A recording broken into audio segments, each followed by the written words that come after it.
Mga kabilog, may bisita tayo. Honda Click. Magpapalit siya ng bola.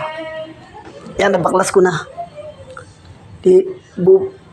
Linis pang gilid, linis throttle body. Tapos, ayan, nabaklas ko na. Ito yung bola niya. Itong dati 13 grams. Itong ipapalit niya, 15 grams to. 15. Subukan natin. Yan, start 0. Zero yan wala kasing guhit na sa ilalim. Medyo displangado na ang grams natin. Ayan, nilagay ko na. 15 grams. Ayan, 15 grams. 15. 15.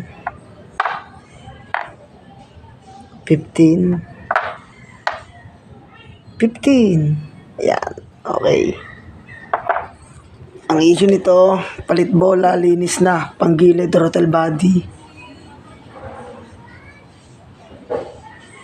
Yon, tapos palit ng bushing doon sa engine dito. Kasi nagdadragging to ngayon. Nilinis ko na dati to. Pati torque drive niya. Bumabalik. Sabi ko baka kalug na to kaya nag-ano. Kasi nung inuuga ko siya, ayun kalug na May kawang na siya kaso hindi makikita. Ayun may kawang na siya. Inuga ko siya Tapos ginanyan ko kamay ko. Nauga na siya. Kalug na. Kaya, okay guys. Update ko na lang kayo rito sa Honda Click. Okay mga kabilog. Tapos na natin linisin ang panggilid niya. Yan, dilinis na natin. Tsaka ito, dilinis na natin lahat to. Cleaning na natin lahat yan. Ngayon, ikakabit ko na rito sa Honda Click. Tapos, pagkatapos niyan, pagka naikabit na natin yan, ang papalitan naman natin itong bushing. Magpapalit tayo nitong bushing kasi ito nanginginig na, minsan nawigil, kaya papalitan natin yan. Update ko na lang kayo guys. Okay mga kabilog, ito, update ko kayo rito sa Honda Click. Ito, magpapalit tayo ng bushing. Bushing dito. Tapos yung gulong nga pala niya, ayan, natanggal ko na rin yung tambucho tsaka yung itong gulong, tinanggal ko na yan pero binalik ko kasi magtatanggal ako ng ng bushing, di pwedeng wala yan para siya.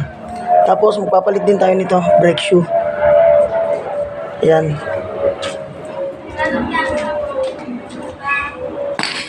Papalit tayo, okay. Ayan guys. Oy, alalay mo. Ipitan ko to. Okay, ganito lang po ang kailangan po may tamang tools kayo. Tulad nito. Puller sa bushing yan. Pag yan habang inihigpitan yung ganyan, pinihit yung ganyan, yan. Ayun nalabas na yung bushing. Nalabas yung bushing, habang pinipihit,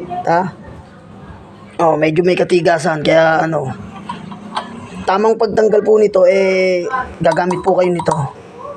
Kasi kung gagamitan nyo ng buta, delikado po, baka mabasag tong engine, makina.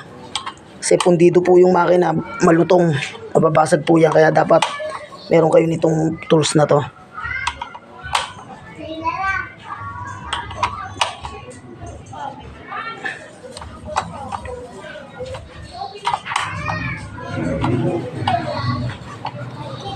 Sensya na, walang taga-video, ako rin nagbibideo. Pero papakita ko sa inyo tong isang to, kung paano matatanggal. Ayan, nalawit na siya. Tama, bawat pihit ko, nausli.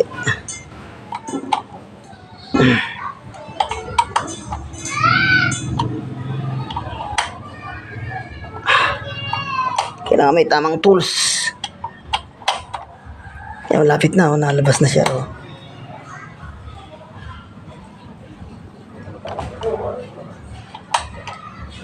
Okay.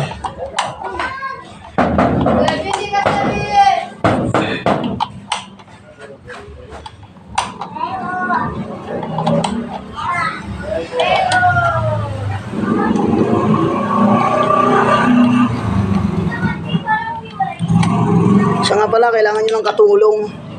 Okay guys, ayun, tanggal na. Oh, palasin nila, update ko na lang kayo. Okay guys, ito, natanggal ko na. Ito yung ano. Hirap na walang taga-video eh.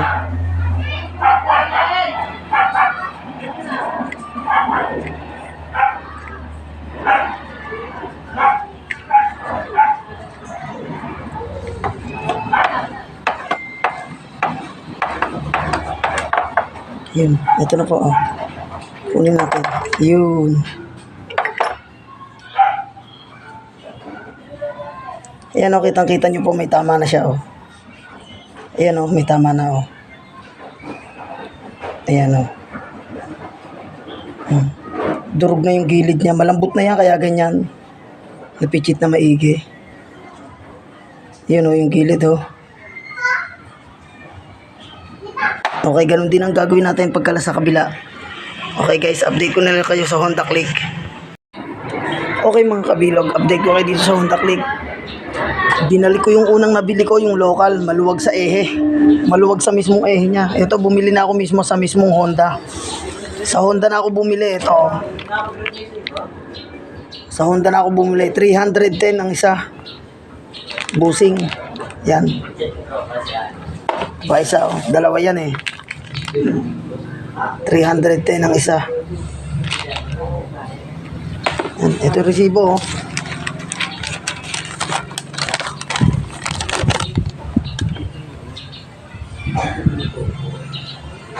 Honda Des. Ayan, dyan ako bumili.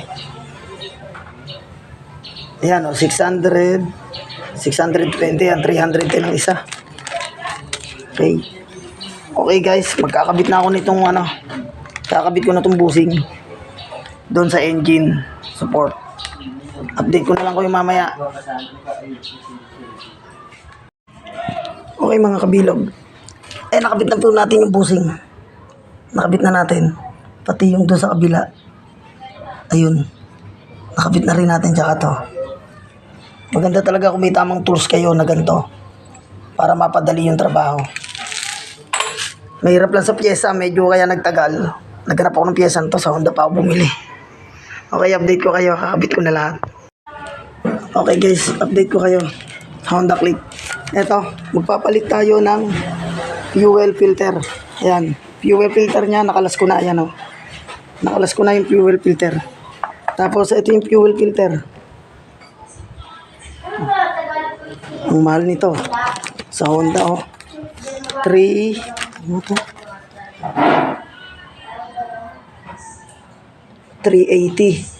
Fuel filter. Ayan o, 380. Ay, nako. Okay. Kakabit na natin tong fuel filter. Okay, mga kabilog. Ayan, nakabit na natin. Yung fuel filter. Huwag natin kalimutan yung goma rito, ha. May goma rito to sa loob bago mo isalpak. Para fit siya, walang takas yung hangin. Para pag nagbuga siya, malakas. Kasi pag wala yung goma, kinakapos ang takbo niya ang palyado. Kaya kailangan nandun yung goma, baka makalimutan. Yan, nakabit na natin ngayon. Kakabit na natin doon sa kanyang tangke. Okay, update ko na lang kayo. Wala kasi magbibideo pag magkakabit. Okay mga kabilog. Update ko kayo rito. Ngayon magkakabit tayo ng brake shoe. Brake shoe nito sa hulihan. Eto, bumili ako.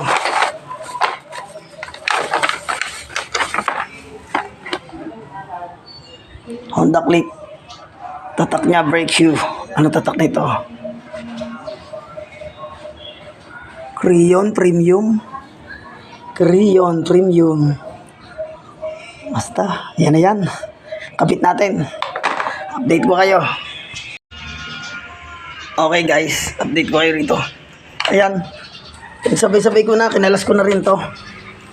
Che-change oil natin to, che-change oil. Ngayon, bibili pa ako nito. Ito is nire-request ng may-ari na bilog niya na raw. Ayan, puro tama yung kanto. Yung kanto puro tama, bibili ako nito, papalitan natin. Tapos, ang ipapalit natin lang is, pasensya na sa may-ari ha, wala akong mahanap na kicks. Kaya ito na lang. Magandang klase ito, Patrol.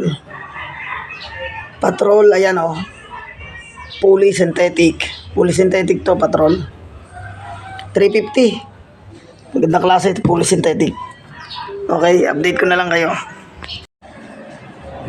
Okay, mga kabilog. Ay nako, magsasalin tayo ng coolant, magsasalin tayo. Ayan, dinrain ko na siya. Magsasalin tayo ng coolant. Ang gagamitin nating coolant ay EcoCool Global Engine Coolant. Okay, salin na natin to. Update ko na lang kayo.